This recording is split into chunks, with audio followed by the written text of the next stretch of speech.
آج کل کے نوجوان طلباء ایک ایسے ماحول میں پروان چڑھ رہے ہیں جو پچھلی تمام صدی سے 180 ڈگری مختلف ہے۔ اندازہ اس ایک بات سے لگا لیجئے کہ والدین اور اساتذہ انہیں کیا بنانا اور کیا پڑھانا چاہتے ہیں، اور ان نوابزادوں کی ترجیحات اور دلچسپیاں کیا ہیں۔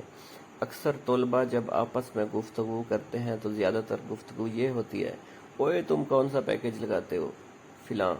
اس میں کتنے جی بی نیٹ ہوتا ہے اور کتنے فری منٹس ہوتے ہیں؟ تمہارے پاس کون سا موبائل ہے؟ اس کی ریم کتنی ہے؟ کیمرہ کتنے پکسل کا ہے؟ میرے کزن نے آئی فون لیا ہے۔ سنیپ ویڈیو بنا سکتے ہو؟ چھٹی والے دن فلاں جگہ گھومنے جائیں گے تو ٹک ٹاک پر ویڈیو بنائیں گے۔ فیس بک پر تمہارے فالورز کتنے ہیں؟ پب جی پر تمہارا کون سا لیول چل رہا ہے؟ اوئے فلاں فلم تم دیکھ چکے ہو؟ میں بھی اگر تمہیں USB دوں تو مجھے بھی وہ فلم بھر دو گے؟ او نہیں یار، میرا ابا کہتا ہے امتحان آ گیا، خبردار فلم دیکھی۔ ویسے اکثر طلباء والدین کو کم ہی مانتے ہیں۔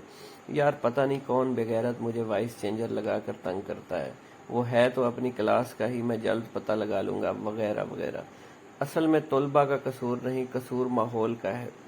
طلباء کی دلچسپیاں اور ترجیحات وہی ہونی ہیں جو وہ اپنے ارد گرد دیکھیں سنیں گے، تو ایسے میں اساتذہ و والدین ان سے شکوہ کرتے ہیں کہ وہ پڑھتے نہیں۔ اصل میں ان عوامل و وجوہات کو مد نظر رکھ کر ہمیں اپنی تدریسی حکمت عملیاں ترتیب دینا ہوں گی، تبھی نتائج ملیں گے۔